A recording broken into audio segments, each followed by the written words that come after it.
Masih banyak warga yang belum menikmati air layak minum. Akibatnya, 10,5 juta warga Jawa Barat terpaksa minum air kemasan. Tak sedikit masyarakat yang harus antri berjam-jam demi seember air bersih,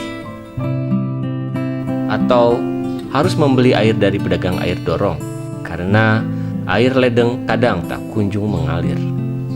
Tapi mereka masih beruntung karena masih banyak juga rakyat yang tak mampu membeli layanan air.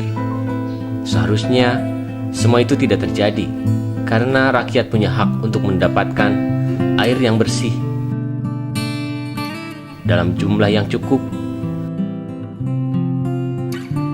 serta berkesinambungan dan dengan harga yang terjangkau. Hak dasar itu harus dipenuhi oleh negara. Dari tahun ke tahun, uang rakyat yang mengalir ke lembaga-lembaga negara ini terus meningkat. Untuk skala nasional, tahun 2004 sampai 2009, anggaran negara mencapai 4,5 triliun dan pada tahun 2010-2014 capai 15,6 triliun rupiah. Sayangnya, aliran dana itu tidak membuat aliran air mengalir lancar ke rakyat. Di Jawa Barat, hanya 31,17% rakyat yang menikmati kesegaran air bersih.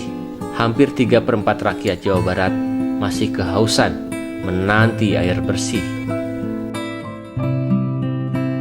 Banyak proyek pembangunan sarana air bersih yang gagal karena perencanaan yang buruk. Proyek pembangunan sarana air bersih yang bernilai ratusan juta yang seharusnya dinikmati oleh 100 kepala keluarga misalnya, hanya bisa dimanfaatkan oleh kurang dari 10 kepala keluarga. Akibatnya, biaya yang keluar tidak seimbang dengan manfaat yang dihasilkan. Penyelewengan pada tahap pelaksanaan, tak sedikit infrastruktur yang dibangun, serta bahan yang digunakan di bawah standar yang ditetapkan. Akibatnya, sarana air bersih rusak dalam waktu yang singkat.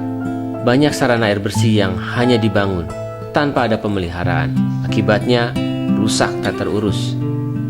Bahkan, ada sarana air bersih yang seharusnya untuk warga malah dialirkan ke kolam renang milik pejabat setempat. Semua itu terjadi karena masyarakat tidak ikut dilibatkan. Masyarakat tidak diajak merencanakan, membangun, hingga memelihara bersama-sama, sehingga masyarakat tidak punya rasa memiliki. Ketika terjadi penyelewengan, masyarakat pun tidak mengkritisi. Jika masyarakat berpartisipasi, pasti semua itu tidak terjadi. Dengan alat bantu yang disebut audit sosial, masyarakat bisa ikut mengawasi, menilai, dan memastikan tidak ada kebocoran. Jika ada, maka mereka pun bisa melaporkan. Tahap pertama dalam audit sosial adalah mengumpulkan anggota dari tim masyarakat yang akan terlibat. Tim ini bisa meminta dokumen proyek ke dinas atau lembaga terkait. Dari dokumen itu, masyarakat bisa tahu anggaran serta petunjuk pelaksanaan proyek.